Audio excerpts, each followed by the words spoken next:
Good morning mga kapatid. Good morning. Welcome po sa Jesus Self Ministry Church. Good morning. Ay pong manlangin. Ama namin Diyos, salamat Lord at inaintuli mo ulan. Lord, kung makarating kami dito sa aming lugar ng sangkahan, Panginoon, maawitan namin, mapapurihan namin kayo, Lord. Tawarin po kami, Lord, sa mga pagkukulang namin, Lord, sa mga kasalanan gawa namin, Lord. At pagkulang na pakabuti niyo, Lord. Lord, faithful and just, Lord. Bless us from all the righteousness of your conscience. Lord, sa umagang pa, Panginoon, nawa, Lord, tanggapin niyo aming papuri, pasasalamat, Lord, para sa inyo na. And also, we pray po sa mga kapatiran na inatin po, Lord, sa kanilang pagkapian dito. Kasama namin sila mag-worship at mag-bring ng galing sila. Salamat sa inyo, ang namin Diyos. Sa pangalan ni Jesus, ito po aming dalangin. Amen. Let's worship.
ulan, Lord, nakikita namin ang iyong glory, Lord, ang iyong awa, na kung magsusunod-sunod ang ulan, buti na lang, Lord, at pabugso-bugso siya, eh talagang napakalaking bahana po ang abuti ng aming mga lugar.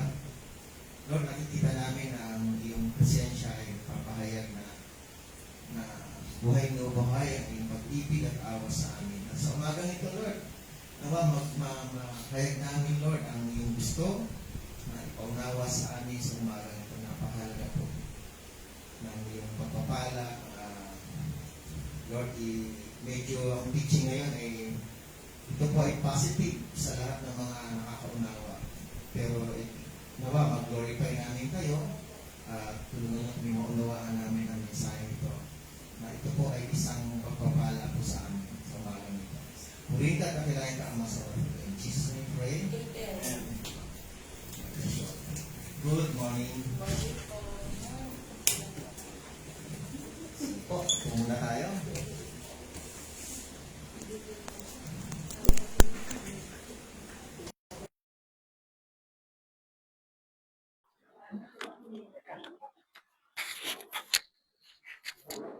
Okay. Thank you, bro. Thank you sa worship team. Hallelujah. Andito.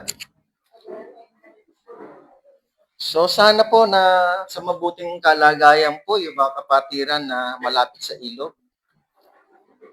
Ano ba yung level ng Marikina River? Amen. Natutuwa lang ako na hindi naman maiwasan ng bagyo. Talagang dadaan yan. Pero yung bugso-bugso ng ulan niya parang papahayag siya ng kinokontrol. Ayun ang tingin ko. Kinokontrol ng Lord. Kasi very poor na po yung mga drainage natin. So, totoo lang. Lahat ng dati hindi binabaha na ngayon. Kung titingnan natin, kung talagang magsusunod-sunod ng ulan, talagang lulubog tayo. No? Pero grace pa rin ng Panginoon. Salamat kay Lord. So nawa, mga viewers, kung kayo pa'y malapit dito, sana makasama namin kayo face-to-face. Maka-fellowship namin kayo. Iba pa rin yung face-to-face na original na utos yun ng Panginoon. Yung Sabbath rest, pahinga sa Lord, pero pagdating kay Jesus is the Lord of Sabbath. So, lahat tayo dapat pumunta kay Jesus kung saan naroon ang kanyang salita. So, sa oras nito, kung malapit po kayo, sana makasama namin kayo. Doon sa mga malayo, patuloy po kayong magstay, manood, mag-aral, kasama namin sa pag-aaral. So, maraming salamat po. So, announcement. Jesus said in the church. Ito pa yung pangalan ng church. So marami nagtataka, parang Jesus, unique. Parang bitin pa. Anyway, upo sila para malaman lang kung ano yung sinasabi ng Panginoong Jesus. 384th Sunday na po tayo ngayon. So, welcome po. And every Wednesday, Book of Deuteronomy, chapter 25. So, malapit na po tayo. Parang chapter 33 lang ang Deuteronomy. So, ngayon po, the final judgment of God after 1,000 years. May pinungsa ko Naka-close pa rin thesis. Nabasa niyo ba yun? End of this world.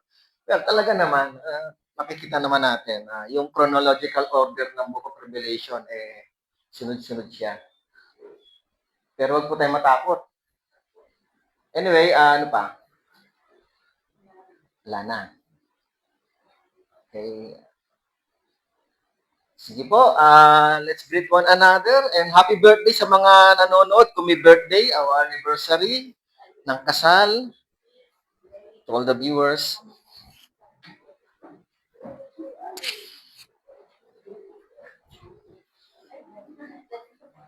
Hello, si Bro, kamusta? Hindi ko lang, pero sabi niya susunod siya. May nakakabit sa katawan niya na. Terminator ba? Terminator. Parang Terminator. Sabi niya, may pompa. Pwede na. Ay, hello sis. Sige.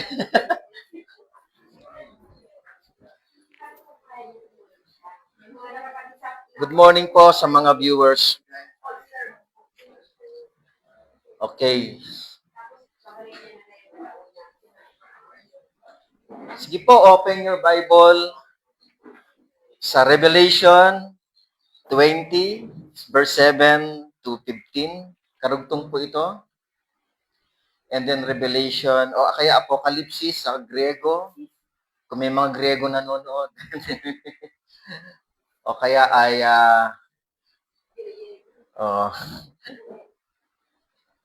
pahayag sa mga Tagalog, Pilipino. Okay, so last week po, kung nandito po kayo, sana hindi po kayo nalito, no? Sa verse 1 to 6 ng chapter 20, yung 1,000 taon. At ano pa? For verse 1 to 3,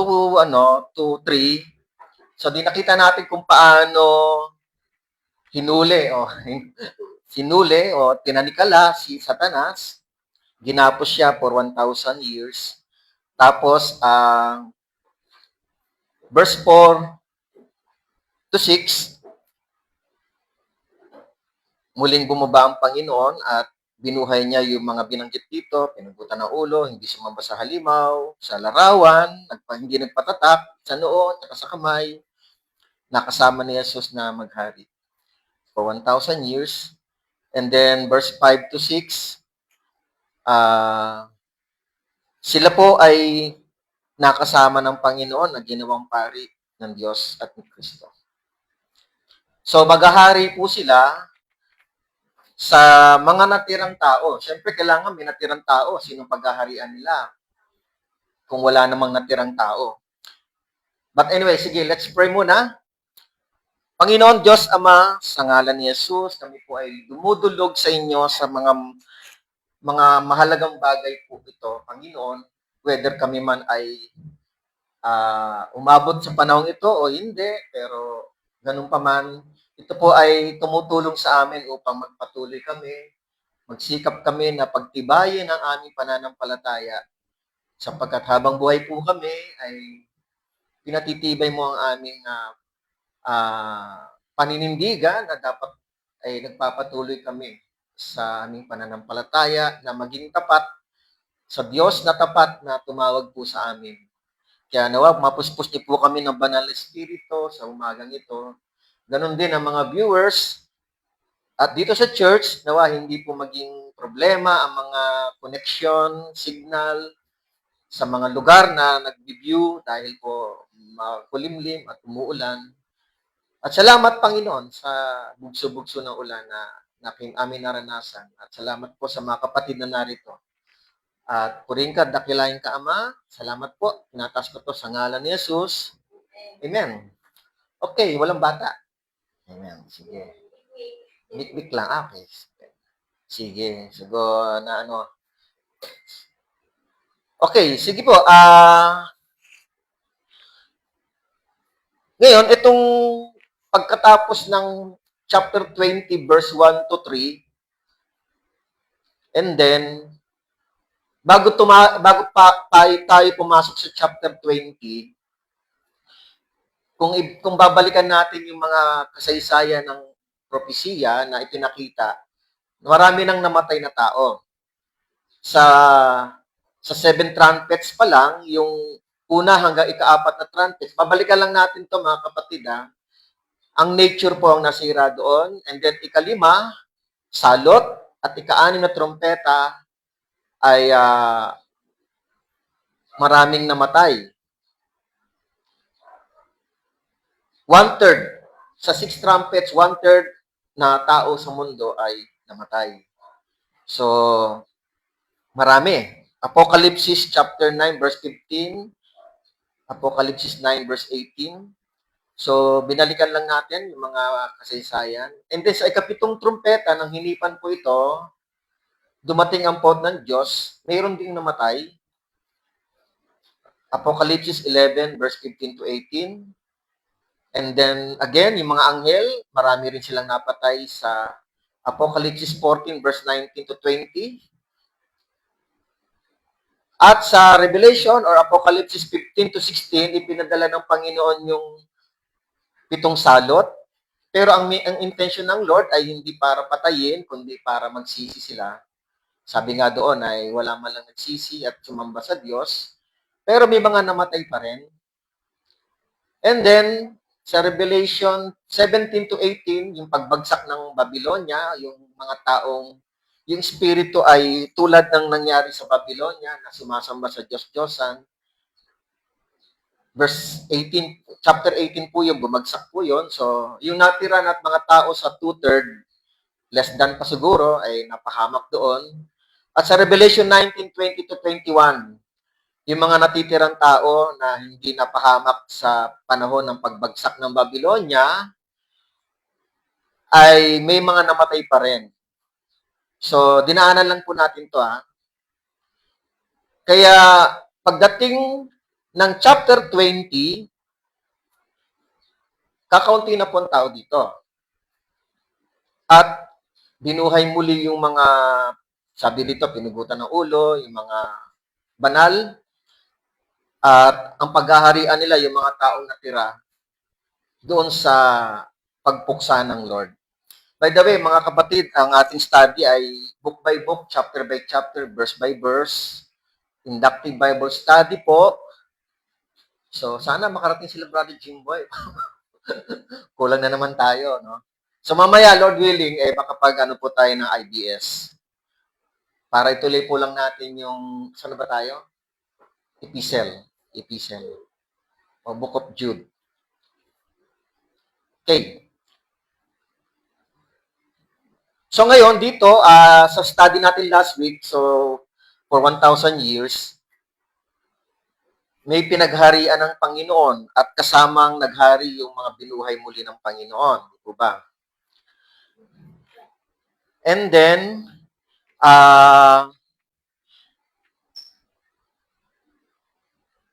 meron akong konting halimbawa, parang imagination lang. Kung halimbawa, dumating ang panahon na yon at 8 billion po ang population natin, di po ba? Halimbawa lang, dumating yung chapter 20,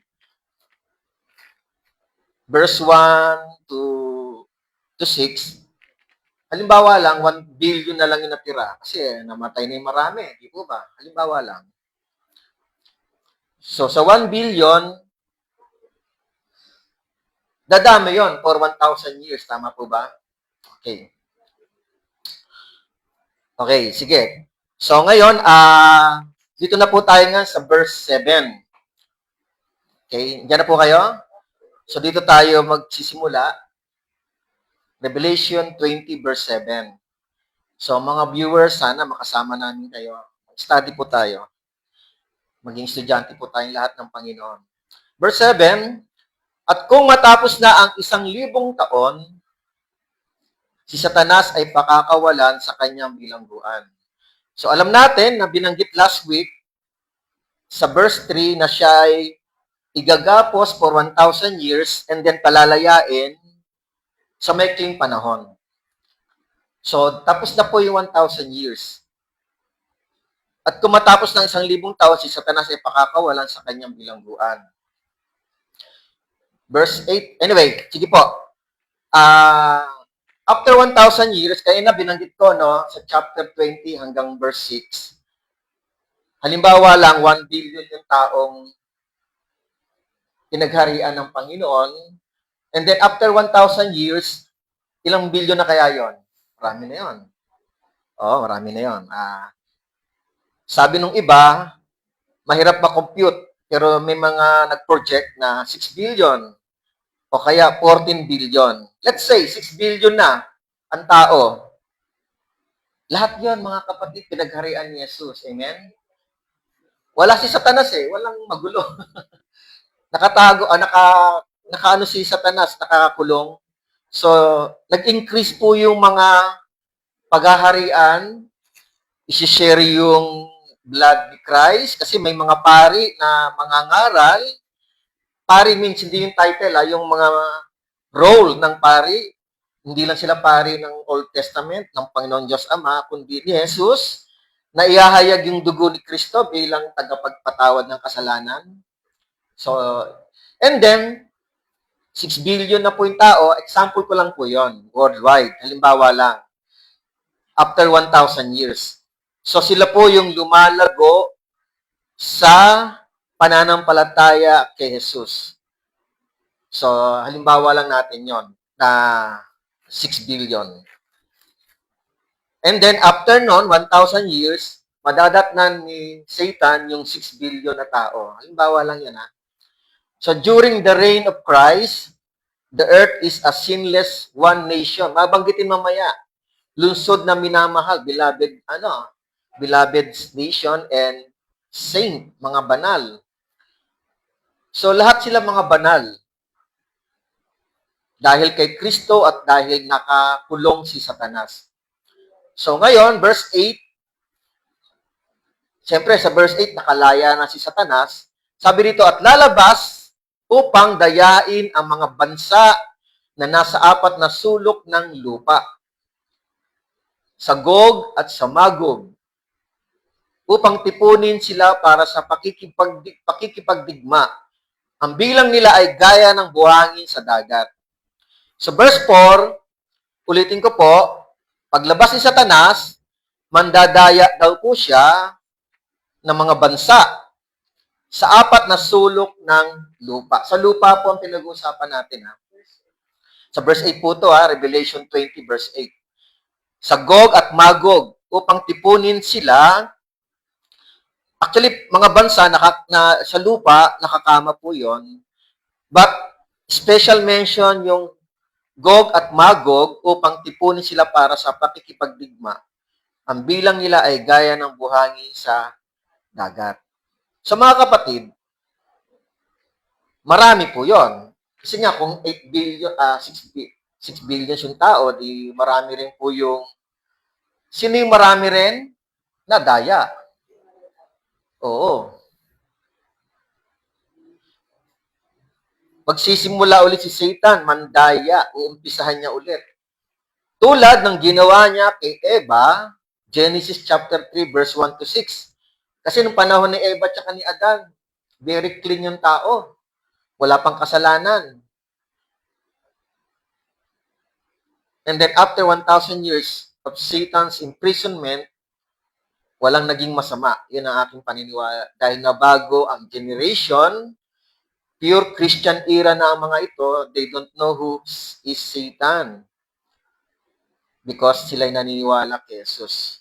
But now, Satan will start all over again, mag-deceive ng mga mananampalataya kay Kristo. Satan deceived them, itutoksuhin, lidinlangin, dadayain, to divert the truth. Kasi puro katotohanan na po yung nalaman ng 6 billions eh. Ngayon, idadivert yun ni Satan para gawing kasinungalingan. So, si Satan, hindi nagbago. Di ba? Sabi nga ni Jesus, John 8:44, yun ang nature ni Satan. Yun ang nature ni Satan at siya ay killer and father of lies. So, hindi lang po Gog at sa Magog, but ini-illustrate lang dito kasi may prophecy po ito sa Book of Ezekiel, verse 38 to 39. So, special mention dito si Gog at Magog. Dati nadidinig ko dati nung kagera doon sa Iraq, yung George W. Bush ba yun? O George Bush, yung senior, may mga balita rin, mga propesya na yung Gog, si George Bush. Ewan ko kung ano yung mga naiisip ng mga nag-ano. Wala na si George Bush. By the way, Gog and Magog was a common rabbinical title for the nations in rebellion against the Lord. And the names recall the prophesied invasion of Israel mentioned in Ezekiel 38 and 39. Si Gog ay anak ni Reuben, eldest son ni Israel. Si Israel, siya rin po si Jacob. 1 Chronicle chapter 5 verse 4. Si Magog ay anak ni Japhet, na anak ni Noah. 1 1 Chronicle chapter 1 verse 5 at Genesis chapter 10 verse 2. Kaya po, pag binasa niyo po yung Ezekiel 38, si Gog, nasa lugar lang siya ng Magog. Kasi nga, mas matanda si Magog sa kanya. So, yung lugar ngayon, yung Magog, kasi nga, lumawak na yung pamilya ni Magog. So, nakilala yung lugar ng Magog sa pangalan na anak ni Japhet. So, ang prophecy, book na ito, Book of Revelation, laging gumagamit ng mga character, names, or place na nakasulat sa Old Testament. Habang tayo nagsisimula pa dati sa Book of Revelation, dinaanan natin si Balak, si Balaam, binanggit sa Revelation chapter 2 verse 14 na sila ay mga actual na nabuhay doon sa Book of Numbers, chapter 23, 24. So sa Book of Numbers, hindi po sila figurative, totoo po 'yon. At ganoon din po si Jezebel, binanggit sa Revelation 2 verse 20, na siya naman ay ginawang halimbawa na nakalagay siya sa 1 King chapter 18 verse 4, 1 King chapter 19 verse 1 to 2. At ganoon din yung Babylon. Isaiah, Book of Isaiah, Jeremiah, and Daniel. So ang prophecy book ng Revelation, gumagamit siya ng mga tao at lugar na nababanggit sa Old Testament, pero ipinifigure lang po sila kasi nga sila po yung may espiritu po sila ng ganon. For example, si Balaam, sinusumpa yung Israel, si Jezebel, kalaban ni Prophet Elijah. So, kino-compare lang po ni John yung mga halimbawa na ito po yung mga lumalabag sa Diyos. Ngayon dito, ginamit ulit, figuratively, yung person and place na si Gog at Magog. Ngayon, kung magpa-flashback po tayo, si Gog nakalagay sa Ezekiel 38, si Ezekiel 39 naman si Magog, pareho naman sila, nababanggit doon. Sila po ay napropesiya sa panahon na si Ezekiel ang propeta, at the same time,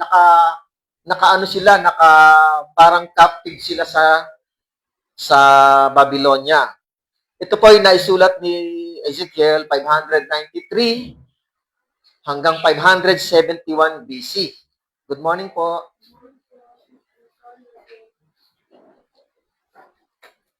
May kids. Hello, may kids. Sige po, upo na lang muna. Hello, bro. Upo muna po.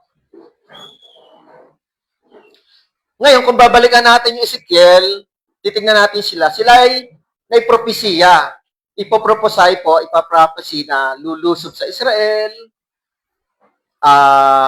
But dito sa Revelation, magagamit ulit sila para ihambing ulit yung mangyayari. During that time na sinulat binalikan lang natin, during that time na sinulat yung propeta Ezekiel na nabiyag sila sa Israel sa Babylonia. Hindi lang Babylonia bumihag, nasalin po sa Media and Persia. For 70 years, nagprophesy po si Lord para bigay kay Ezekiel. Pero wala pong record sa Old Testament na yung propesiyang iyon ay nangyari. Wala pong record. Kaya for some Bible scholars, yung passage ay for the future mangyayari. Pwedeng New Testament, pero sa New Testament parang wala rin nangyari. Yung invasion sa Israel. So other views is symbolic or idealistic. But anyway, mga kapatid, binalikan ko lang ng bahagya yun. But anyway, dito po, gusto lang i-emphasize ng Panginoon kung ano ang ginagawa ni Satan. Si Satan po ay, again, ginawa niya ulit yung ginawa niya kung paano niya tinukso si Eva na nandaya. Alam natin, dinaya niya si Eva. Binaliktad niya yung katotohanan. So, ganun din ang ginagawa dito at mayroon na naman siyang mabibiktima. Maliwanag po na yung mga nabiktima sa kasinungalingan ni Satan ay nilalarawan ni Gog at Magog at marami po sila. So, yun ang epekto ng mga natutukso. tulad ng binanggit ni Pablo, kasi kapag natukso ka at naging kalabang ka ng Panginoon, lalabanan mo nga ang Diyos. Katulad ni Pablo, binanggit niya sa 2 Thessalonians chapter 2, verse 8 to 12, sabi rito yung mga nalilang, at kung magkagayo, mahayag ang taong makasalanan na siyang pupuksain ng Panginoong Yesus sa pamamagitan ng hininga ng kanyang bibig at lilipulin, sa pamamagitan ng pagkahayag ng kanyang pagdating. Ang pagdating ng taong makasalanan ay ayon sa paggawa ni Satanas na may buong kapangyarihan at mga tanda at mga mapanlinlang na kababalaghan. At may lahat ng mapandayang kasamaan para sa mga mapapahamak sapagkat tumanggi silang ibigin ang katotohanan upang sila'y maligtas. At dahil dito ay pinapadalan sila ng Diyos ng makapangyarihang pagkalinlang upang maniwala sila sa kasinungalingan. Upang mahatulan silang lahat na hindi sumasampalataya sa katotohanan, sa halip ay nalugod sa kalikuan. Mga kapatid, ako po'y naniniwala na hindi po literal na si Satanas ay mag-one-on-one, face-to-face na dadayain. May mga taong gagamitin si Satanas. May binanggit naman si Paul na may mga taong parang false prophet ulit, na false teacher, upang manlilang sa mga tao, upang yung mga tao ay madaya dahil sila po ay naniniwala na kay Jesus. Okay? Verse 9, tuloy lang natin. Ano yung mangyayari? Verse 9, umakyat sila, balik po tayo, Apocalypse 20, verse 9. Umakyat sila sa malawak na lupa at pinaligiran ng kampo ng mga banal. At ang lungsod na minamahal,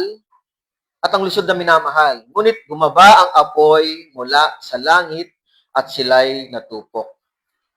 So ngayon, mga kapatid, sinasabi dito, actually, prophecy nga rin ito kay Ezekiel, umakyat sila sa malawak na lupa at pinaligiran ng kampo ng mga banal at ang lungsod na minamahal, ngunit bumaba ang apoy mula sa langit at sila'y natupok. So pinaligiran yung mga banal, yung mga saints na mga naniniwala kay Jesus.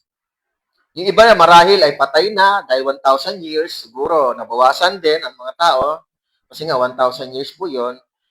Yung natira, after 1,000 years, nakipagdigma ang mga nadaya ni Satanas sa mga hindi nadaya. Ang mga tapat na mananampalataya, sila ay dinigma. Ngayon, mga kapatid, ang dinaya po, ang mga dinigma ay yung mga kaisanan ni Jesus. Yung mga mananalig kay Jesus. Whether Jews, Greek, Hebrew, or Romans. Tingnan natin, Galatia 3:28. Anak ng tao.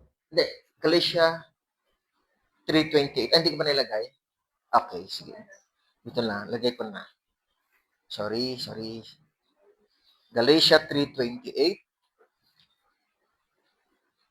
Sabi po dito, ipaplas naman ni Sally. Walang Hudyo o Grego, walang alipin o malaya, walang lalaki o babae, sapagkat kayong lahat ay isa kay Kristo Jesus. So sa lahat ng mga natira na dinigma ng mga nalinlang ni Satan, wala nang Hudyo doon, wala nang Grego, lahat, wala na. Ibig sabihin, lahat yun ay isa na kay Kristo Jesus. Kasi nga, naghari ang Panginoong Jesus. Kaya yung mga saints dito, na tinutukoy din ni Pablo, sila yung mga banal na mga mananampalataya na kay Jesus. Sila ay ginera, dinigma ng mga sinisimbolong si Gog at Magog. Ngayon, hindi na po lumaban, wala na pong binanggit, but the Lord, nag-protect ang Lord na po ang pumuksa sa kanila. Which is, ito rin po ay propesiya. Tingnan natin, balikan lang natin yung prophecy in Ezekiel 38 verse 2, kung paano dinigma yung Gog and Magog, Gog na nasa Magog. Anak ng tao, marap ka sa dapo ni Gog, sa lupain ng Magog na pangunahing pinuno, lupain ng Magog, kasi nga place na siya. Pinuno ng Rosh, Meshek at Tubal at magsalita ka ng propesya laban sa kanya.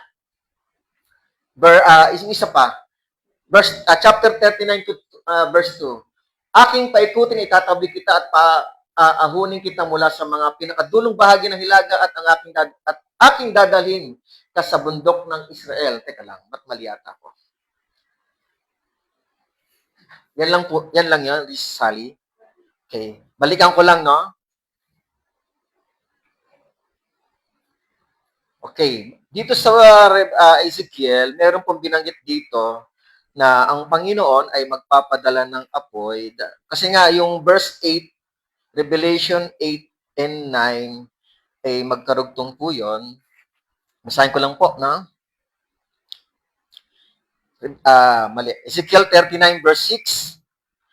Ako'y magpapasapit ng apoy sa Magog at sa mga nanirahan tiwasay sa mga pulo at kanilang malalaman na ako ang Panginoon. Okay. And then, binanggit din po yan sa kay Gog naman sa Ezekiel 38 verse 22. Ezekiel 38 verse 22. Hatulan ko siya sa pamamagitan ng salot at pagdanak ng dugo. Paulanan ko siya ang kanyang mga pulutong at ang maraming bayan na kasama niya na napakalakas ng ulan at ng malaking yelo, ng apoy at ng asupre. So, Gog and Magog ay sasapit ng pupuksain ng Panginoon. But ito po ay hindi nangyari sa prophecy na ito sa Old and New Testament. Kaya marami po nagsasabi na ito po ay pwede mangyari after 1,000 years. Pero mga kapatid, titingnan natin na ito po ay yung paglalarawan na yung rebellion na ginagawa ng Gog at Magog na lumalaban sa mga Israelita. Kung ano ang ginawa ng Lord, kung paano sila pinuksan ng apoy, sila po ay ganun din ang gagawin dito sa prophecy na ito. Okay? Ganun pa man, mga kapatid, ulitin ko po, yung saints or banal dito ay yung mga mananampalataya sa Panginoon. Ngayon, kung hindi ito nangyari, in Old Testament and New Testament, yung mga record, paano yung from 100 years AD hanggang sa panahon ngayon? Actually, sa to lang, kung makababasa nyo yung record ang history, marami na pong invasion ng Israel na naranasan. Una, isama na natin yung 70 AD, the fall of Jerusalem from Romans. And then, 400 years AD, Byzantine period, yung mga nag-conquer sa Israel. Byzantine period siya. And then, yung Muslim conquest, 700 years AD. Kinonquer din po yung Israel.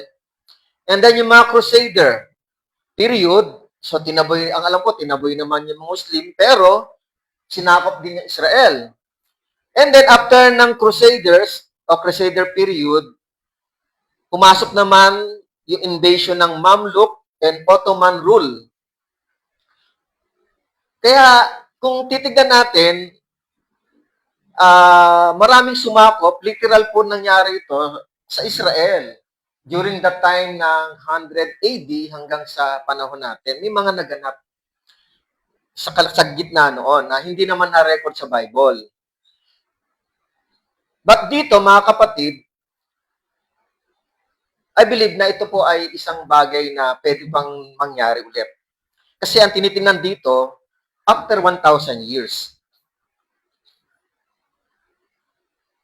So ngayon, para lang magkaroon tayo ng idea, nung pinapropesiya po ito kay Ezekiel, ano po ba ang Gog at Magog sa panahon ngayon? Ito po kasi marami po mga propesiya eh. Ang dami sa Facebook, sa YouTube. Ito po, tingnan natin yung mapa. Yung mapa ng Gog at Magog. Ngayon po, ang Gog ay nasa parte ng Russia. Okay, Gog and Magog. Pag binasa niyo po yung Ezekiel 38-39, mababanggit dyan yung Sheba, Dedan, yan na po yung Saudi Peninsula, yung Ethiopia, yung Kush, yan na po yung Ethiopia, Persia, Iran, Libya, Put, Gomer is Europe, Turkey, Togarma. Mababanggit naman yan. Pag binasa niyo po ito, lalabas yan. So, lahat po yan, according to this prophet, Ezekiel, against Israel. Pag binasa niyo po yan. Okay? Ha? Tugma yung lugar pag binasa niyo yung ano. Okay. Ngayon, pero personally, I believe na itong revelation ay hindi Israel. Kasi kung titignan natin dito sa Galatia 3:28 nga, sinasabi nga ni Pablo na ina-address niya lahat yung letter niya to all the saints. Ang mga saints na ito, yung mga banal na ito, mananampalataya, no more Jews, no more Greek. So, halo na po ito. May Hudyo, may Grego, yung mga naiwan o natira after 1,000 years. Now, ito na po yung lugar na sinasabi na beloved nation. This is my personal view. Ngayon, mga kapatid, ang napansin ko lang, inallow pa rin ng Panginoon after 1,000 years, kung titignan natin, bakit pinakawalan pa ito? Di ba? But I believe, mga kapatid, na ang Panginoong Diyos ay gusto niya makita yung katapatan ng Kristiyano kung sino yung totoong tapat sa Kanya. Kaya nga, ang hamon sa atin, kahit sa panahon natin, mga kapatid, kahit wala tayo sa panahon na ito, sinusubok din tayo ng ating katapatan sa Panginoon. Sa mga maliit na pagsubok lang, minsan bumibigay ang maraming Kristiyano. Sa mga pagsubok, maging mabigat man yung pagsubok, sa mga kapatid, may nadaya pa sa kabila ng lahat na andun ang Panginoon, sa kabila ng lahat na nangaral ang Panginoon sa presensya, sa pamamagitan ng Ebanghelyo. Kaya nga, mga kapatid, kung papansinin natin, hindi na po lumalaban yung mga Kristiyano dito. Ang Diyos na po ang nagpo-protect.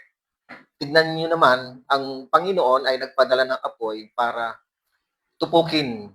Kasi nga po, yung mga natitira na hindi naniwala kay Satan, naproteksyonan ng Panginoon. Kaya nga, ito hamon ng Panginoon sa atin. Sabi ni Jesus, Mateo 10:22, sabi ng Panginoon, hindi, okay, sorry. Na-advance. Nabasa ko na ba verse 10? Hindi pa, no? Hindi pa. Okay, well, sorry hindi ko pa nabasa. Wait, mamaya na.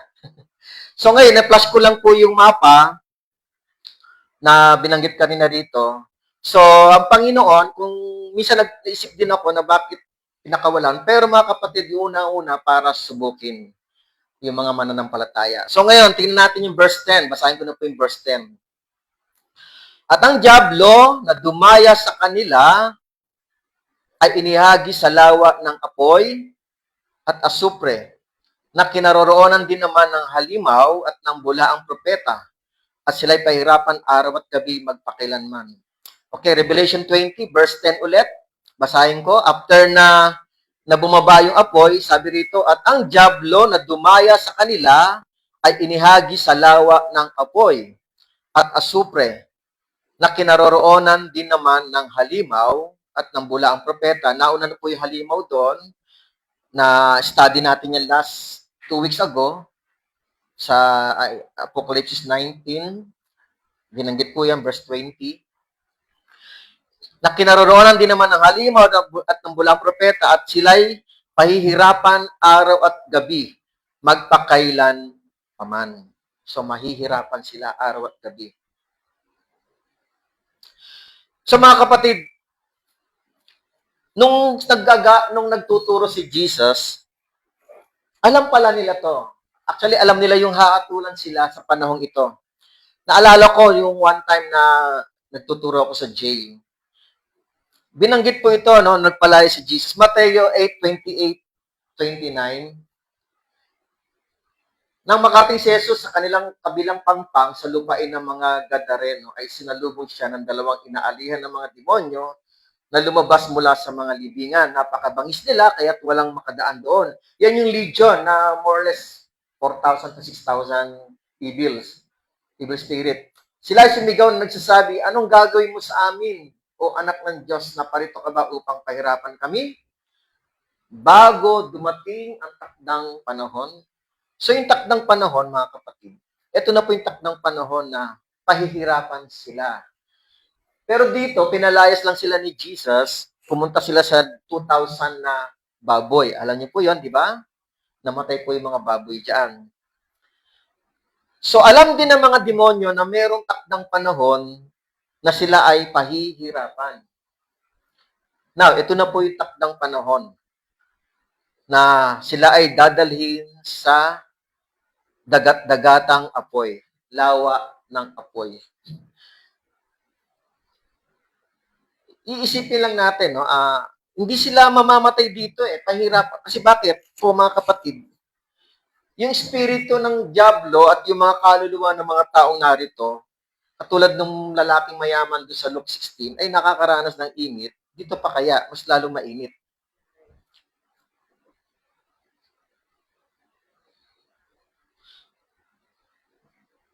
Amen? So, linatulan po. Hindi na sila ginapos lang, kundi yun na yung huling hatol. Tapos na po sila. Hindi na yung mababanggit dito. Mababanggit man yan yung mga tao na sa chapter 21 na parang nire-recommend lang ng Panginoon. Pero, wala na po. Wala na pong labasan doon yon.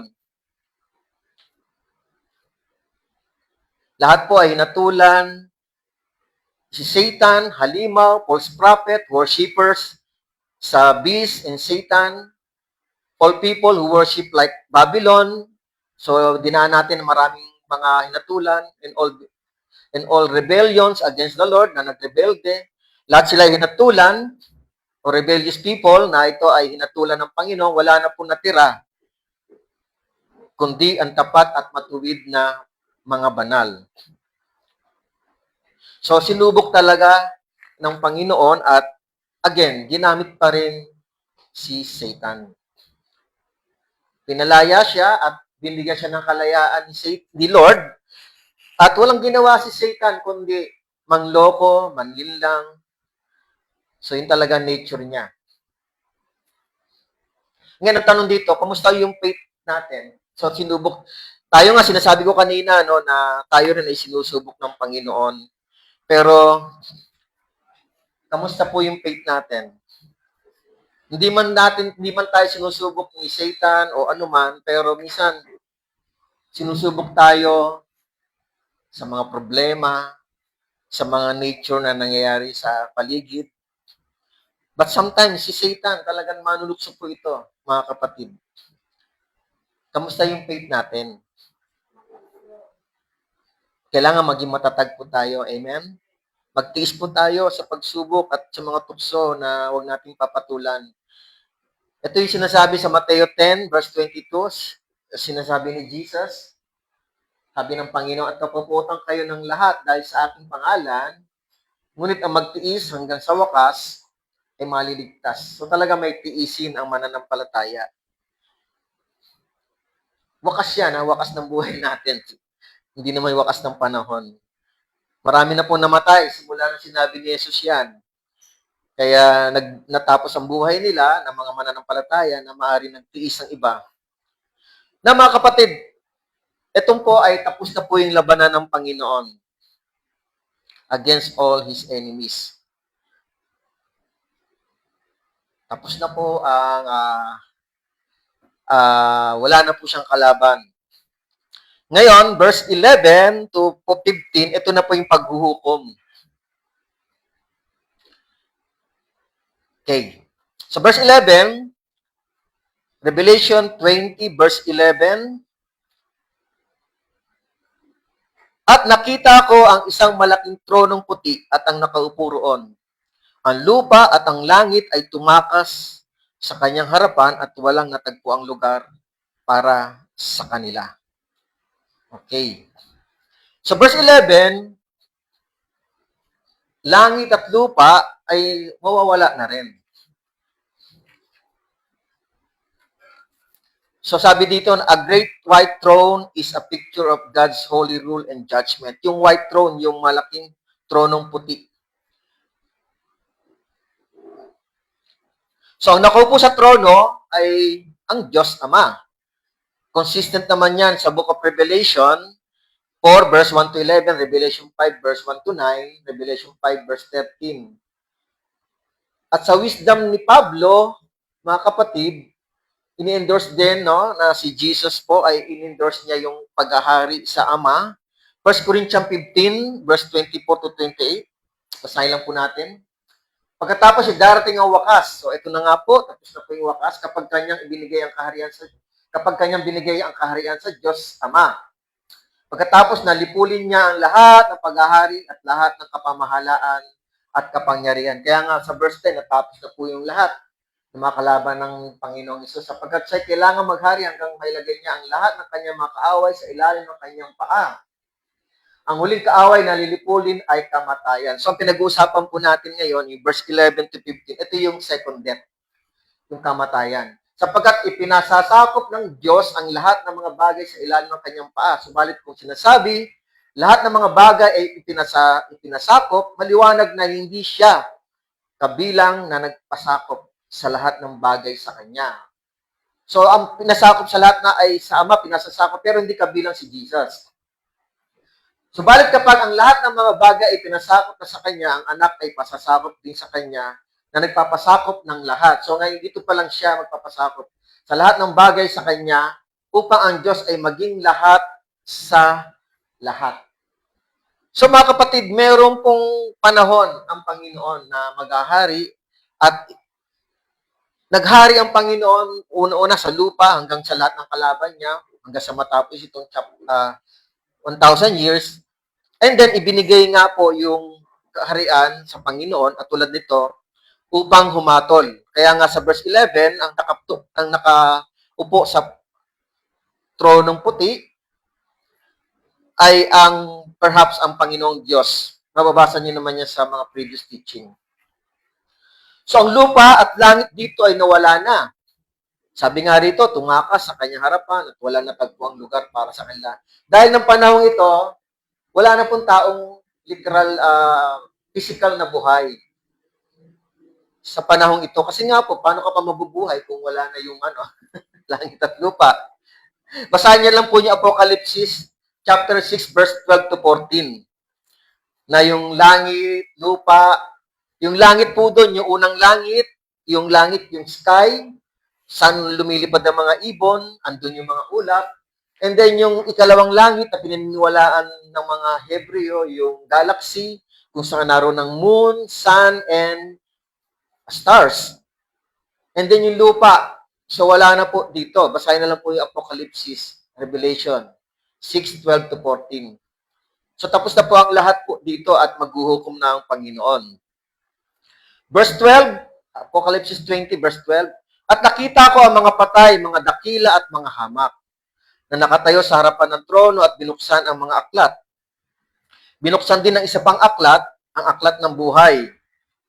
At ang mga patay ay hinatulan ayon sa kanilang mga gawa, ayon sa nakatala sa mga aklat. Okay, ulitin ko po. At nakita ko ang mga patay, mga dakila at mga hamak na nakatayo sa harapan ng trono. At binuksan ang mga aklat. Marami po, books. Binuksan din ng isa pang aklat. So, yung isa naman, isang aklat lang. Yung isang aklat na yon, yung aklat ng buhay. At ang mga patay ay hinatulan ayon sa kanilang mga gawa. Tandaan po natin, no? Hinatulan po sila ayon sa kanilang gawa. Gawa na. Hindi pananampalataya, mga kapatid, ha?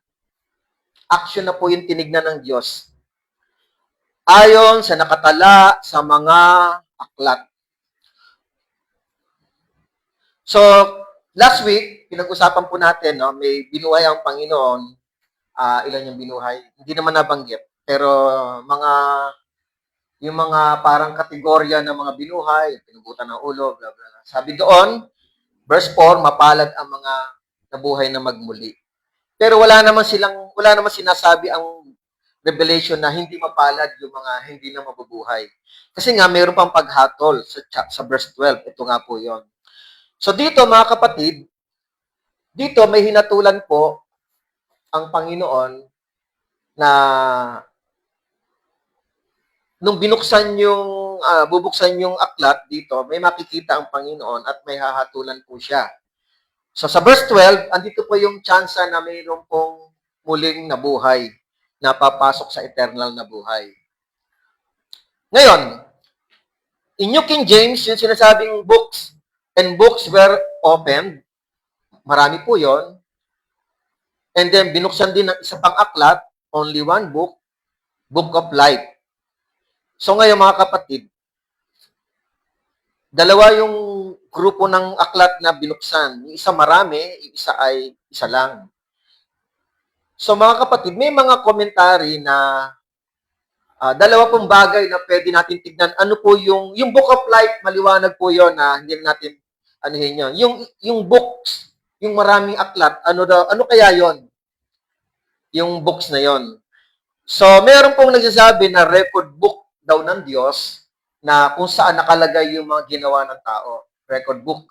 Kasi nakalagay naman din dito. Kung ano yung ginawa ng tao, kung mabuti man o masama. Tingnan natin yung 2 Corinthians 5:10. Sapagkat tayong lahat ay kailangan humarap sa hukuman. Sabi ni Pablo, tayong lahat, kasama siya. Tayong lahat kailangan humarap sa hukuman ni Kristo upang ang bawat isa ay tumanggap ng kabayaran sa mga bagay na ginawa niya, sa mamamagitan ng katawan, maging mabuti o masama. So lahat naman nangahatulan ng Panginoon. Whether ikaw ay individual na judgment or kasama dito sa last judgment. Kasi iba-ibang panahon. Binanggit din ni Pablo yan sa 1 Corinthians 15, may kanya-kanyang panahon ng kamatayan. So, ngayon mga kapatid, ang una na pwedeng tignan, record book. Ngayon, kung record book, binabanggit naman dito sa verse 15, mamaya na natin babasahin nyo, yung pangalan naman nakalagay lang naman sa Book of Life. So tingin ko lang, kung record book yung isa, tapos Book of Life, andun yung pangalan, para bang magkahiwalay pa yung ginawa, at yung pangalan ng gumawa ay nasa ibang aklat pa. Parang hindi ko siya, parang hindi siya nasa logic. But anyway, ang second viewpoint, books, marami, is the Bible. 39 books, ang Old Testament, 27 books ang New Testament. My personal view, o kaya understanding, Biblia po yung maraming aklat na bubuksan, at yung isang bubuksan ay yung pangalan ng nakalagay doon sa Book of Life. Kasi po, mga kapatid, papansin po natin, may dalawa pong verses na yung ginawa ng tao, magkasunod po yung paglista ng pangalan sa aklat ng buhay.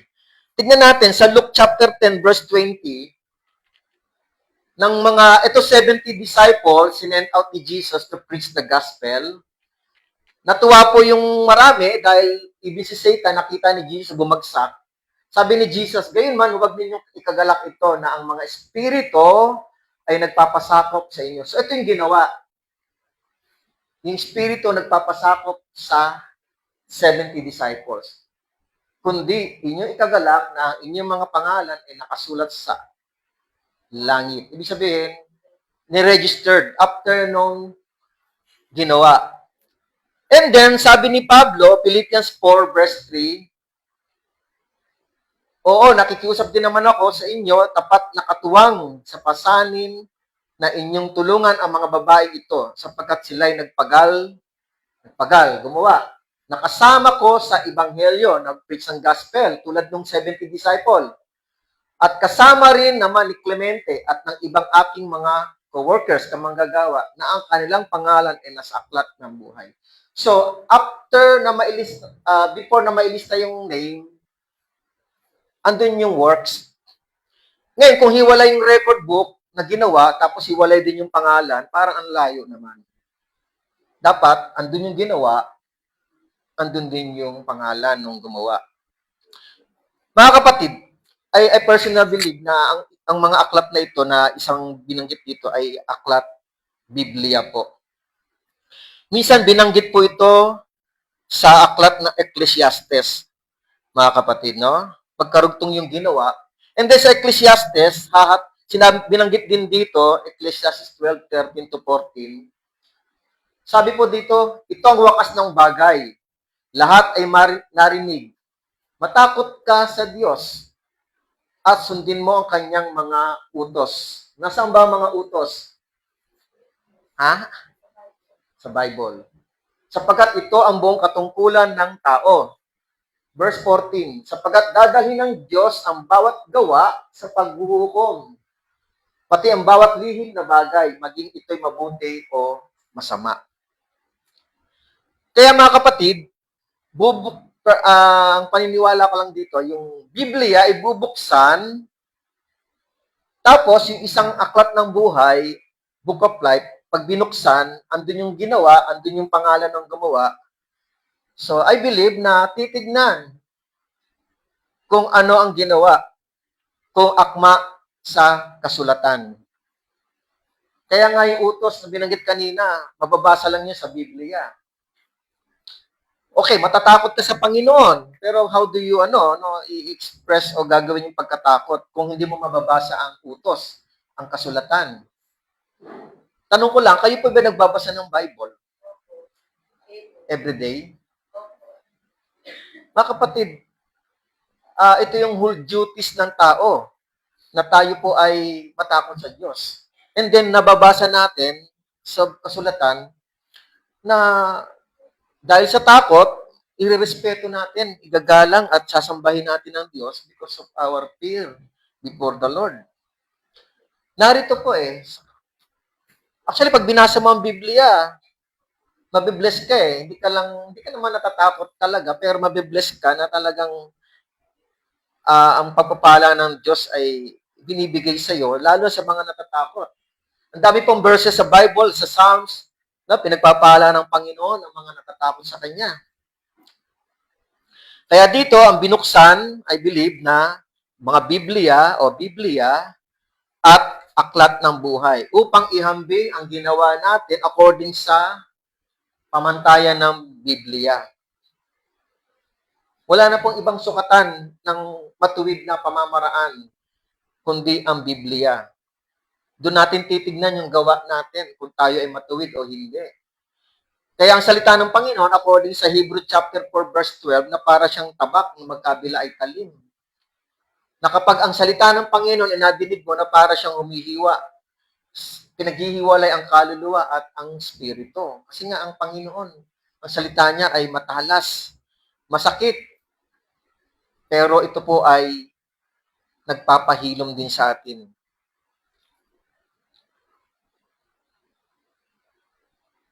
Amen? So verse 13. So verse 12, inilabas yung mga patay, dakila man o hamak. And then verse 12, ilalabas din yung patay din dito. Verse 13, sorry.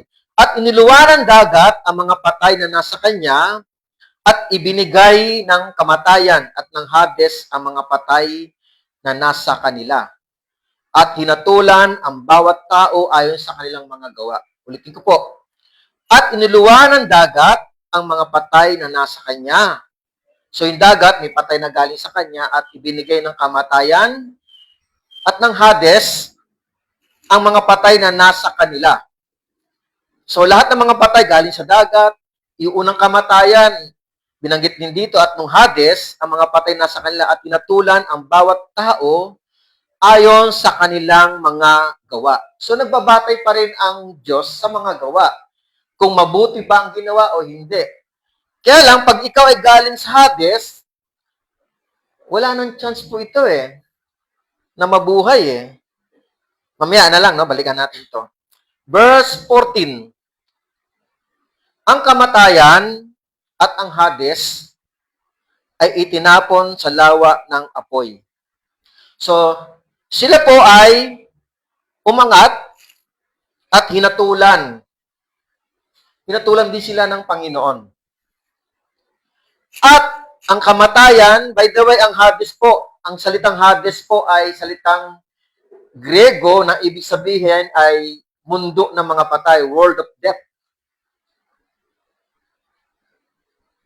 Ngayon, sila po ay hinatulan at pumunta na rin sa lawa ng apoy. Ito ang ikalawang kamatayan, ang lawa ng apoy. kung saan nandun ang halimaw, nandun si Satanas, nandun din ang mga false prophet, at nandun din yung mga spiritually or spiritually speaking, yung mga Babylonian na sumasamba sa mga Diyos-Diyosan. Verse 15, last verse. At ang sino mang hindi natagpuang nakasulat sa aklat ng buhay ay itinapon sa lawa ng apoy. So, nakakatakot na. At ang sino mang hindi natagpuang nakasulat sa aklat ng buhay ay itinapon sa lawa ng apoy. So, inilagay din doon ang mga taong hinatulan. Even do sa verse 12, na binuhay muli. Mga patay na ibinangon upang hatulan, binasa ang kasulatan, pero sa verse 12, may chance pa sila eh. Doon nakalagay, binuksan niyo yung mga books, binuksan niyo yung Book of Life, at hinatulan din sila. Magkaiba yung paghatol sa verse 12. Nakalagay din dito, at ang mga patay ay hinatulan. Ayon sa verse 12. Ayon sa kanilang magawa, ayon sa nakatala sa mga aklat. So, iba yung paghatol sa verse 12, iba yung paghatol sa verse 13 and 14. At sinasabi din dito sa verse 15, at ang sino mang hindi natagpo ang nakasulat sa aklat ng buhay ay itinapon sa lawa ng apoy. So, ito na po yung wakas ng panahon. Tapos na po ang daigdig nito sa mga panahon ito.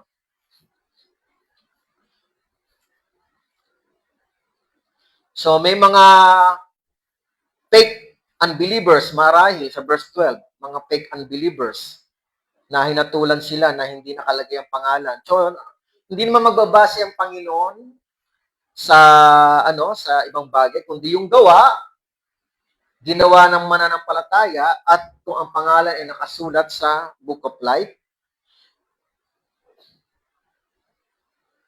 Ngayon, yung Hades po, mga kapatid, mundo ng mga patay, wala na po rin chance ito.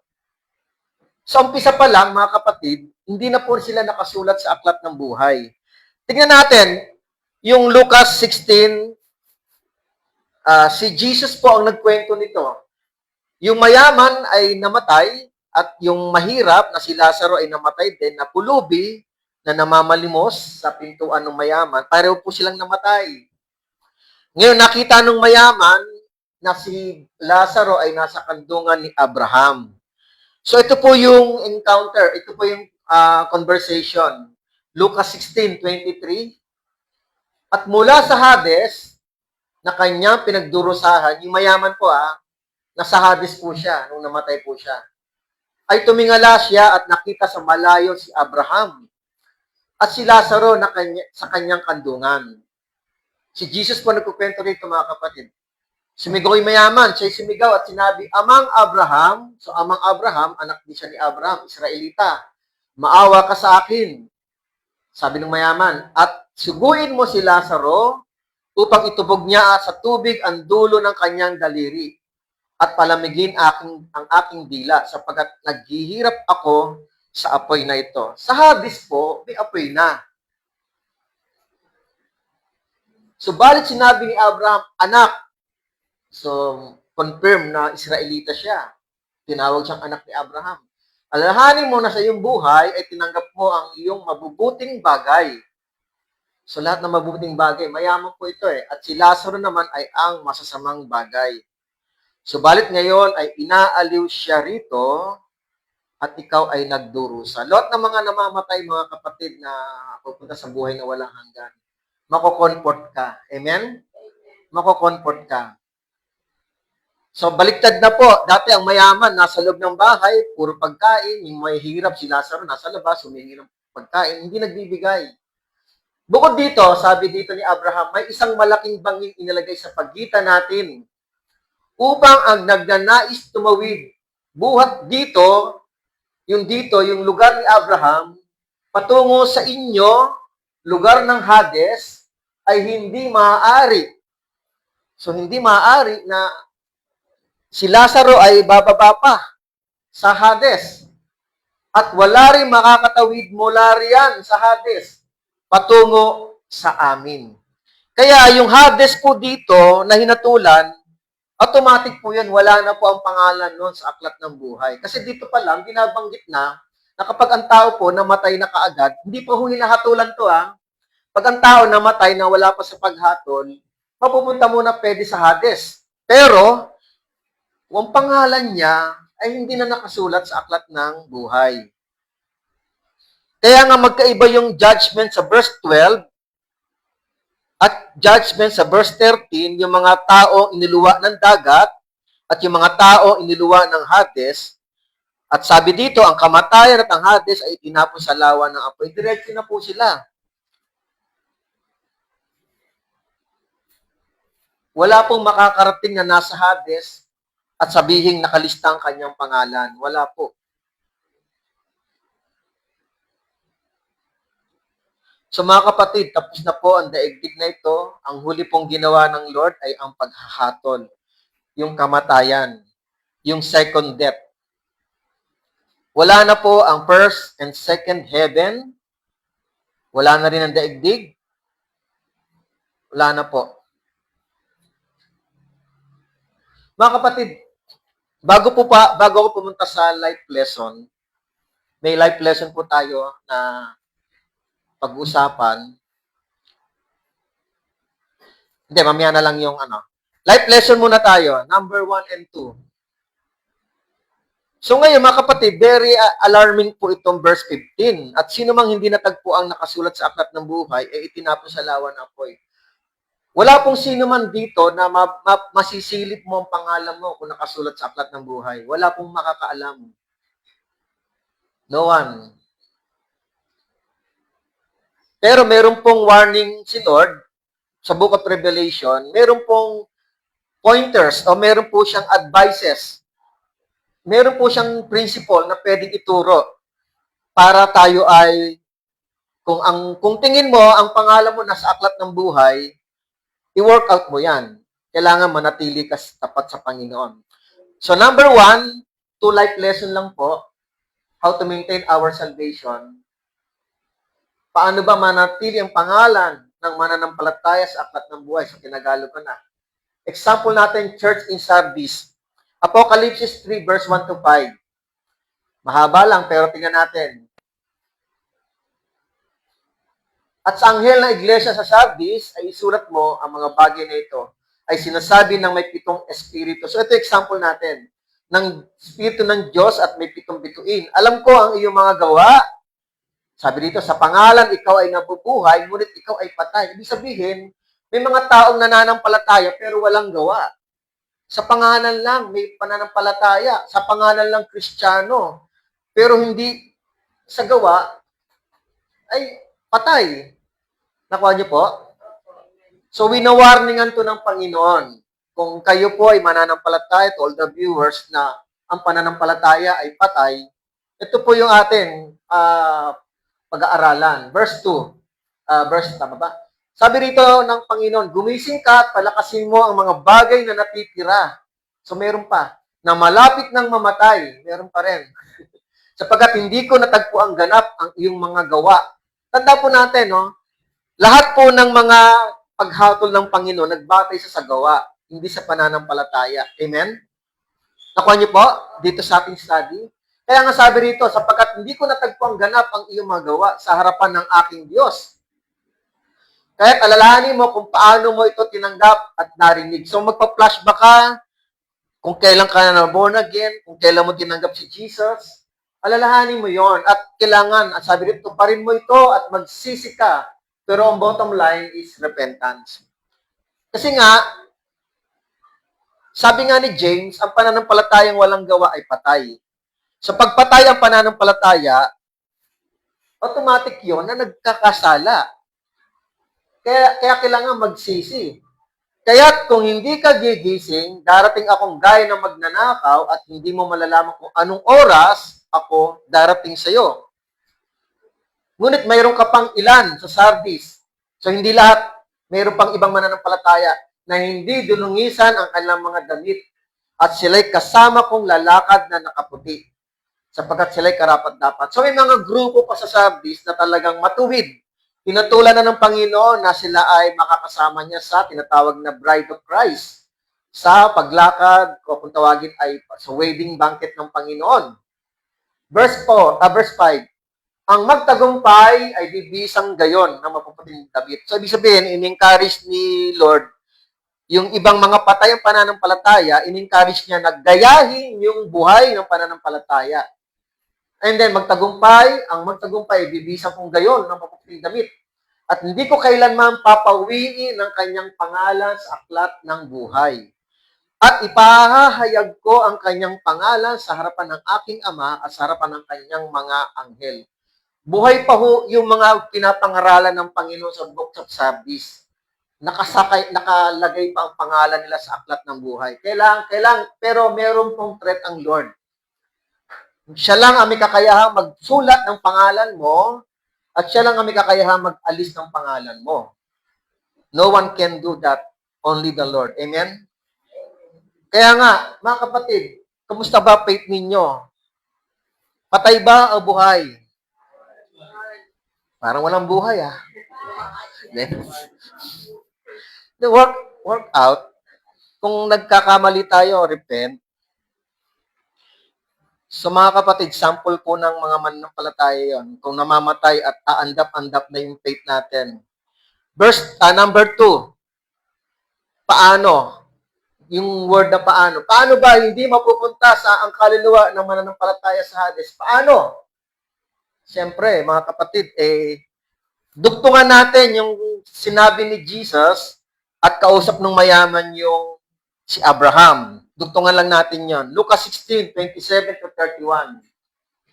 At sinabi niya, sabi ng mayaman, kung gayoy, pinapakiusap ko sa iyo, Ama, ang Abraham, na isugo mo siya sa bahay ng aking ama, sapagkat ako'y may 5 kapatid na lalaki upang magpatotoo sa kanila nang hindi rin sila mapunta sa dakong ito ng pagdurusa. So, yung mayaman ng kausap ni Abraham dyan, yung mayaman, kaluluwa na nakikipag-usap, mga kapatid. Subalit sinabi ni Abraham, nasa kanila si Moses at ang mga propeta. Hayaan mo silang makinig sa kanila. Sinabi niya, nung mayaman, hindi amang Abraham, subalit kung ang isang mula sa mga patay ay pumunta sa kanila, sila'y magsisisi. So yung mayaman, no choice, kahit magsisi siya, nasa Hades na po yung mayaman. Pero yung 5 kapatid niya ay buhay pa. Pwede pa magsisi. Verse 31, at sinabi ni Abraham sa kanya, doon sa mayaman, kung hindi nila pinapakinggan si Moses at ang mga propeta, hindi rin sila mahihikayat kahit may isang bumangon mula sa mga patay. So twice binanggit, pakinggan ang mga sinasabi ni Moses at ang mga propeta. Pakinggan. By the way, sa panahon natin, masusulat na po yan. Nandito na po, pwede na pong basahin. Sino ba ang tinutukoy ni Moses at ng mga propeta? Tingnan natin sa Lucas 24, verse 44-47. Nung si Jesus ay muling nabuhay, ito yung sinabi ng Panginoong Diyos sa mga alagad. Pagkatapos, sinabi niya sa kanila, sinabi ni Jesus sa mga alagad, ito ang aking mga salitang sinabi ko sa inyo noong ako'y kasama pa ninyo na kailangan matupad ang lahat ng mga bagay na nakasulat tungkol sa akin, sa kautusan ni Moses, ng mga propeta at sa mga awit, yung mga propesiya. 45. At binuksan niya ang kanilang mga pag-iisip upang maunawaan nila ang mga kasulatan. Yung Panginoong Hesus, sinabi sa mga alagad. Verse 46, sinabi niya sa kanila, ganyan ang nasusulat na kailangan magdusa ang Kristo at muling mabuhay mula sa mga patay sa 3 araw. At ipangaral ang pagsisisi at pagpapatawad ng mga kasalanan sa kanyang pangalan sa lahat ng mga bansa. Pero yun ay magmumula sa Jerusalem. Pagsisisi sa mga taong nagkakasala. Pagpapatawad sa mga taong pinagkasalaan. Pagsisisi, kung ikaw ay nagkasala, magsisi ka sa taong iyon, okay, sa Panginoon. At kung sino man yung nagkasala sa iyo, kailangan ibigay mo rin ang pagpapatawad. Mga kapatid, ang sinasabi ni Moses, sinasabi ni Abraham, doon sa mayaman, pakinggan nila si Moses at ng mga propeta. which is, sabi ni Jesus, siya ang tinutukoy ni Moses ng mga propeta at ng mga awit. Upang, sabi dito, upang, next verse, upang ipahayag ang kanyang kamatayan at muling pagkabuhay. Kasi ito po yung salvation eh. At ang mga tao ay magsisisi sa harapan ng Panginoon. Sabi ni Jesus, dumating ako hindi para sa mga sa mga matuwid, kundi sa mga makasalanan tungo sa pagsisisi. So dapat hindi ma-miss po ng mga tao yun bago mamatay ang tao. Dapat matagpuan ng mga tao yung bagay na iyon bago siya mamatay, na magsisi siya. Kaya nga yung mayaman, sabi niya, may 5 siyang kapatid na hindi pa namamatay, kasi nga, upa raw sila magsisi. So mga kapatid, napakalaga po niyan. I-work out yung ating salvation like Paul. We are all, actually, ang kaligtasan po, no? Tinanabaho na po. Ang nagtrabaho ng kaligtasan ay si Jesus. We are only the co-workers and the fellow workers of His salvation. Kung co-workers ka ng kaligtasan, kung fellow workers ka ng kaligtasan, hindi ka dapat maging tamad. Sabi ni Pablo, work out your salvation. Like siya mismo, by way of preaching the gospel and practice the gospel in life. Ang pananampalatayang walang gawa ay patay at pwedeng ikamatay sa Hades kung mapapabayaan natin. Mga kapatid, hindi po biro ito. Kapag ang tao po ay namatay na, wala na talagang siyang chance magsisi. Paano kung hindi ka napunta sa langit? Sa Hades ka kagad napunta. Sa panahon niyan, I believe na wala pa yung paghuhukom. Na ito, yung final judgment na pinag-uusapan natin. Mga kapatid, yung mayaman, conscious po siya. Yung kaluluwa kasi may isip yan at may damdamin. Nakakaranas po yan ng init. At alam niya yung nangyayari sa kanya. Siguro tulirong-tiluroy mayaman. Kasi bakit? Bukod sa init na nararamdaman niya sa Hades, nakaabang pa yung lake of fire. Yung future na mangyayari sa'yo, sa atin, o sa mga taong hindi maliligtas. Kaya mga kapatid, kailangan po ng gawa. Work out your salvation. Hindi humahatol ang Panginoon ayon sa pananampalataya, kundi sa gawa. Nang galing sa pananampalataya, bunga ng pananampalataya, according sa verse 12. By the way, mga kapatid, tapos na po tayo. Pero gusto ko lang pong balikan ito. Balikan ko lang po yung 1,000 years. Mga kapatid, marami pong ginawa ang Panginoon, Jesus, kasi tapos na po ito eh. Tapos na po yung ministry niya hanggang dulo. Ito na po yung pinakadulo ng ministry niya. Sa chapter 21 next week, new heaven and earth na po. Ngayon mga kapatid, marami pong ginawa ang Panginoon, Jesus. Marami po siyang, hindi lang po binayaran ni Jesus yung kasalanan ng tao. Hindi lang po binayaran ni Kristo ang kaligtasan ng tao, kasalanan, kaligtasan. Actually, marami siyang ginawa. Okay. Una-una, ang ginawa niya, gusto ko lang i-share, na nung ang Israelita po, for 40 years, na pagsuway nila sa wilderness, hindi po sila nakatupad. 603,000 ang namatay doon. 548 kasi hindi si Caleb kasama at si Joshua.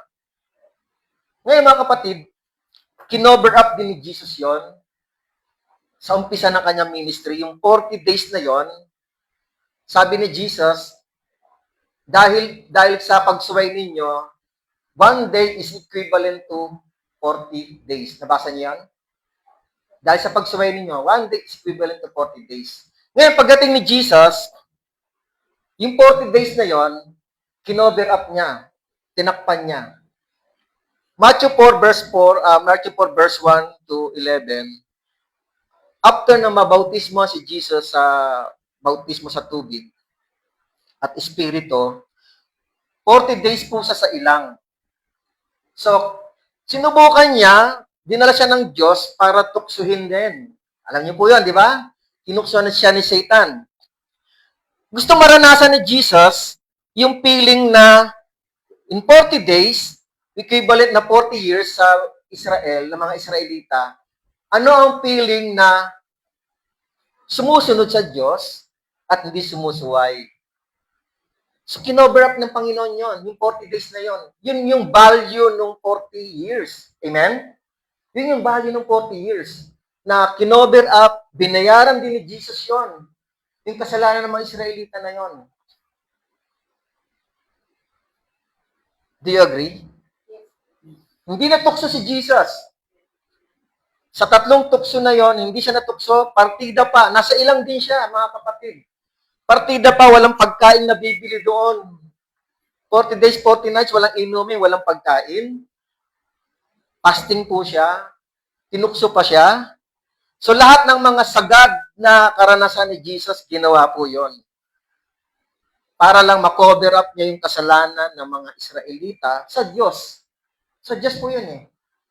Now, anong gusto kong sabihin dito for 1,000 years? Again, sabi ni Moses, 1,000 years is equivalent to 1 day kay Lord. Nagkasala si Eva at si Adan doon sa unang pagtukso ni Satan. So, nag-fail po yung tao. Hindi po lumagpas ng 1,000 years. Sabi ng Panginoon, Diyos, pag kinain niyo to, sa araw na kinain niyo ito, sabi kay Adan, mamamatay kayo. Yung araw na iyon, nung kinain man ni Eva at ni Adan, yung pagkain na pinagbabawal, hindi naman sila namatay doon sa araw na iyon. Amen? Nabuhay pa si Adan ng 930. Dahil ang araw na equivalent sa Diyos is 1 day is equivalent to 1,000. Even one person na umabot ng whole 1,000 years. Si Matusalem namatay 969. So walang umabot ng 1,000 years. Amen? Kinover up din ito ng Panginoon for 1,000 years. Itinali mo na si Satan for 1,000 years. Nirepress ng Panginoon yung daigdig at nagbawas siya ng mga tao at ang itinira niya yung mga tapat at doon siya naghari for 1,000 years. Kinover up niya yung 1 day para sa kanya. Tinapos niya yung 1,000 years para i-cover up yung kasalanan ni Eva at Adan. Ng mga lahing dumami pa bago dumating yung flood.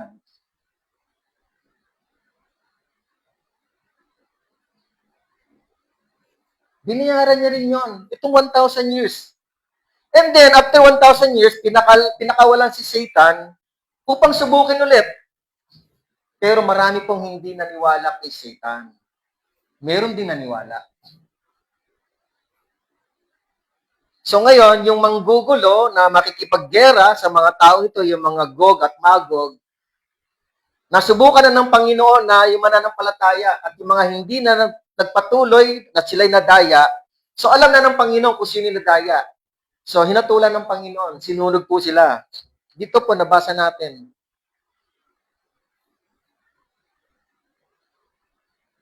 Hindi lang po kasalanan ng kinover up ni Jesus, even yung time frame, yung kasalanan for 40 years, kasi nga 40 days lang talaga makakarating na sila sa promised land. Nakalagay po yun, pinag-aaralan po namin every Wednesday.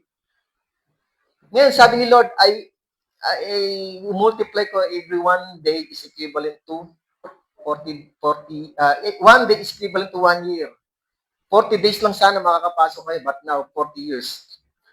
Pero yon, binalikan ni Jesus for 40 days, fasting, wilderness, no food, may testing, temptation ni Satan. Again, ito 1,000 years. So wala nang utang ang Panginoon na dapat niyang bayaran. Actually, siya pa nagkautang, no? Binayaran lahat. Amen? Binayaran po lahat ng Panginoon.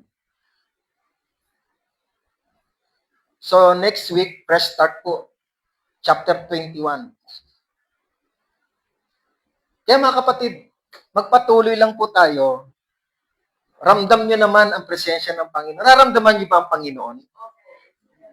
Huwag tayong tumigil. I-work out natin ang salita ng Panginoon. Isabuhay ho natin. Hindi man tayo aabot dito. Pakiramdam ko, hindi na ako aabot dito. Baka mamatay na po ako bago pa umabot dito. Pero may pinakikita si Lord sa atin.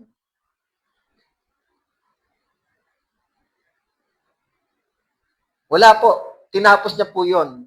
Dito po, pinatutunayan niya na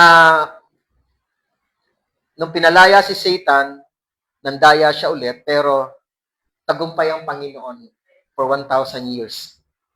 Nabayaran niya na po yung utang ng kasalanan kay Eva at kay Adan. Not only na siya ay namatay at muling nabuhay, even the place, the time na ang daigdig po ay nagkasala rin dahil sa kagagawa ng Eva at ni Adan, kinover up din ng Panginoon. God is good. Mga kapatid, nakaka-bless po ang Panginoon. Kaya nga, sa oras na ito, sikapin natin na patuloy tayo sa Panginoon. Sikapin natin, manampalataya tayo sa buhay natin ang salita ni Lord. Ang Panginoon ay hindi pa tapos. Kasiglahan pa. Nagpapatuloy. Nag-aalab po ang apoy ng Panginoon para sa atin. Kung aandap-andap po yan, huwag natin pabayaan mamatay ang apoy ng Espiritu Santo. Mahirap po, mga kapatid. Mapariwara tayo. Baka tayo ay nakapokus sa ating trabaho, nakapokus sa pamilya, nakapokus sa mga sobrang subsub sa pag-aaral, sa business, nakapokus sa anumang bagay. Mga kapatid, kailangan focus tayo kay Lord. Secondary na lang po yung mga bagay na ito, trabaho, pag-aaral, lahat yan, ibigay natin sa Panginoon. Tutulungan ka naman dyan, even your business. The Lord will bless you. Kung may sakit, the Lord will bless you. Pagagalingin ka rin ng Panginoon. Sige po, let's pray. Worship team.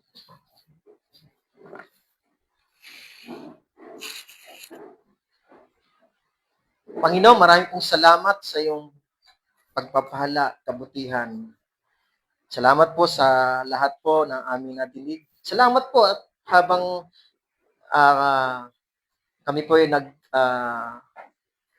nagtitipon dito. Salamat po at magandang panahon at nilabas niyo po ang araw upang pagpalain po ang lahat ng mga taong nagbubunyi, nagse-celebrate ng Sunday worship sa mga churches nila. And for this morning, salamat po. Nawa po, Panginoon, ay yung warning po na manatili kaming tapat sa iyo. Hindi man kami maaaring umabot sa panahon na ito, pero sa everyday po na buhay namin, nasusubok din po ang katapatan namin sa iyo kung kami po ay magkakasala o hindi. Sa totoo lang, mga kapatid, ang mga tukso ng buhay ay dumarating araw-araw. Kung hindi man, once a week, pero bihira po. Every day, talaga may mga pagsubok, may mga tukso ng buhay. But Lord, kayo po ang aming pagtitiwalaan to survive our life, spiritual, soul, physical, ipagkakatiwala namin sa iyo, Panginoon. Lord, salamat po, Panginoon. Tulungan niyo rin kaming pagtibayan ang aming pananampalataya sa iyo sa umagang ito. Dito sa church, and to all the viewers, patuloy mo po silang patatagin, Panginoon. Ang buhay namin saglit lang dito sa lupa. Bless na po yung mga taong umaabot ng 100 years old. Pero salamat po kung anumang edad kami ngayon, pinagpapasalamat namin dahil kami ginawa ninyong tao, kalarawan po ninyo, kawangis po ninyo. Kaya Panginoon, patuloy mo po kaming palakasin, spiritually, patatagin po, Panginoon. Minsan pa, Panginoon, yung worship song na ito ay maghatid ng pagsamba sa iyo, Lord, at papuri sa umagang ito, Lord. Sila worship the Lord.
tapat sa habang buhay.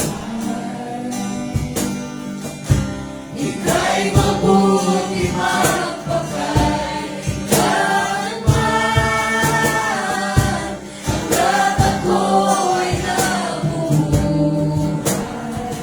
Awitin mo ang kabutihan ng Diyos. Awitin mo ang kabutihan ng Diyos. Awitin mo ang kabutihan ng Diyos. Salamat po, Ama, sa iyong tunay tapat na kabutihan, Lord. Salamat, Ama, Diyos, sa inyong pagmamalasakit sa aming lahat, sa iyong katapatan. Lord, sa oras na ito, patuloy rin namin tinataas ang mga kapatid na may nararamdaman dito sa church. Dalayan ko po, Ama, si Brother Ramil, ang Diyos. Siya po ay minomonitor po yung kanyang BP, Panginoon, o heart.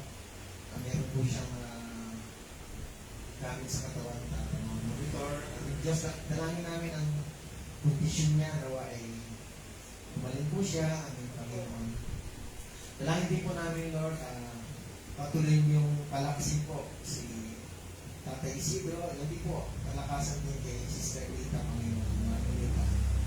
Patuloy ko tinataas sa inyo si Nanay na lagi na po siyang inahapo ngayon at may kita. Pray kami, Lord, na palakasin po siya at hindi maapektuhan yung puso niya, Panginoon. Dalangin ko rin po, Ama, ang bawat kapatid pa na hindi nababanggit kung may nararamdaman o wala. Patuloy namin tinataas sa inyo ang kalusugan ng bawat kapatiran sa church, ang mga nag-maintenance o ang mga gamot na iniinom, na magamit po yun, bilang kasangkapan para sa pagpapagaling. Dalangin ko rin po, Ama, ang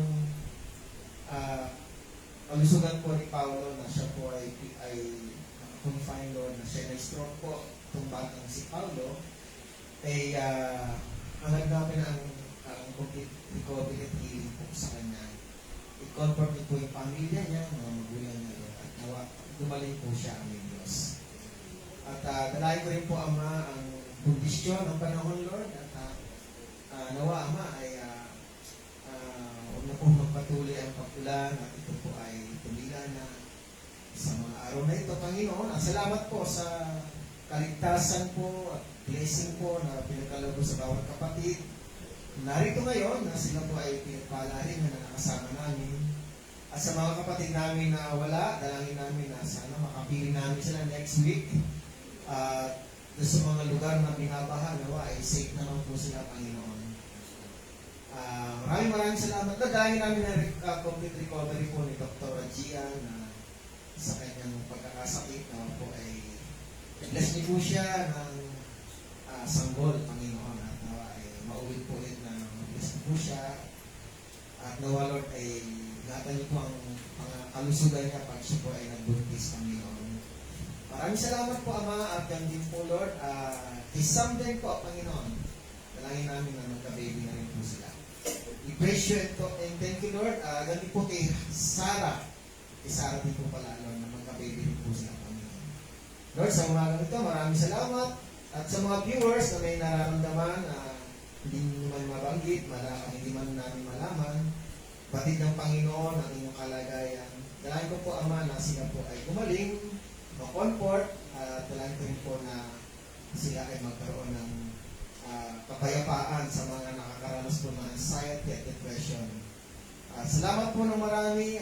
Nataas po namin ang lahat, Ama. In the name of the Lord Jesus, we pray. Amen. God bless you all. God bless you all po.